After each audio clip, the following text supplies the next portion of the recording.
Hello बच्चों, हम प्रश्न को देखते हैं। 8 किलोग्राम द्रव्यमान का एक पिंड जो स्प्रिंग से लटका है सरलराउत गति करता है।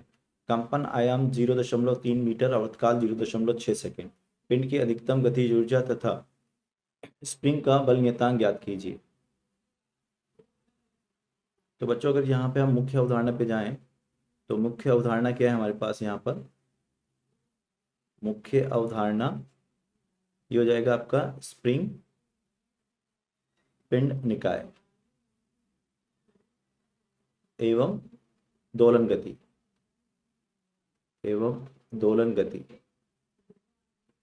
ठीक है बच्चों, अगर देखें कैसे होगा ये मुख्य अवधारणा, समझते हैं इसको अब। तो हम जानते हैं बच्चों कि कोई भी हमारे पास एक पिंड स्प्रिंग निकाय है, ये इसकी माध्य स्थिति है जहाँ पर x 0 होता है।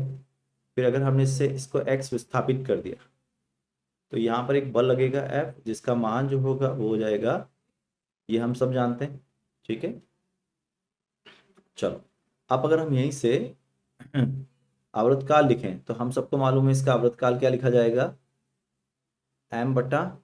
ये हमारी एक मुख्य अवधारणा होगी बच्चों। ठीक है, अब चलो अगर हम मान को प्रतिस्थापित करें यहाँ पर तो ये हो जाएगा आपका m कितना दिया है आपको, 8 किलोग्राम, और k का मान हमें नहीं दिया है,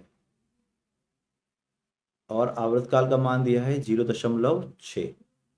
अब अगर अपन इसको वर्ग कर लें, ठीक है, इसको अगर अपन दोनों तरफ वर्ग कर लें तो वर्ग करने पे हमें क्या मिलेगा, ये 0.36, 6 का वर्ग 0.6 का वर्ग 0.36, 4 पाई स्क्वायर यानी कि पाई घात 2, 8/k। ठीक है, तो जहाँ से k का मान जो आ गया आपके वो हो गया 4 पाई स्क्वायर, के पाई की घात 2 को हम 10 मान सकते हैं, गुणा 8/0.36। ये तो अब बच्चों इसको अगर अपन हल करें यहाँ से तो ये हो जाएगा आपके पास 8,000, क्योंकि दशमलव अगर दो दो जीरो पर चली जाएगी, बटा 9, ये के का मान आ गया। अब कण की अधिकतम गतिज ऊर्जा की हमें बात करनी है। तो बच्चों कण की अधिकतम गति ऊर्जा, ये तो के का मान आ गया हमारे पास। कण की अधिकतम गतिज ऊर्जा, अच्छा स्प्रिंग बल का मान तो हमको पता चल गया ना, और इसकी इकाई क्या होती है बच्चों? अगर इकाई लिखें इसकी इकाई तो ये होती है न्यूटन प्रति मीटर। न्यूटन प्रति मीटर, ये हमारे पास आ गया के का मान। अब हमें बात करनी है किसके लिए, अधिकतम गतिज ऊर्जा। तो अधिकतम गति ऊर्जा क्या होगी बच्चों? अधिकतम गतिज ऊर्जा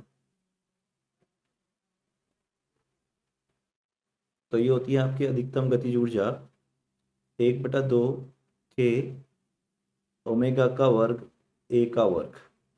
तो 1/2 के हो गया आपका 8,000/9, ओमेगा हो गया आपके पास आयाम 0.3, तो 9.2 ऋणात्मक में, और ए का मान कितना है, ओमेगा का मान कितना है,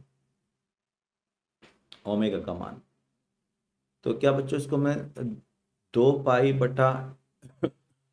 आवर्तकाल लिख सकता हूँ, क्योंकि हम जानते हैं जो हमारा ओमेगा होता है वो होता है 2 पाई/टी, यानी कि आवर्तकाल। ठीक है, ऐसे तो ये हो जाएगा इसका वर्ग। तो आप सॉल्व कर लेते हैं, इसको हल कर लेते हैं, तो 1/2 के का मान हो गया 8,000/9, ये हो गया 9 10 की घात, और ये हो गया आपका 4 पाई स्क्वायर, 4 पाई का वर्ग बटा टी हो गया आपके पास 0.6। तो देखो, अगर देखो 3 जीरो आपकी 1 जीरो है ना,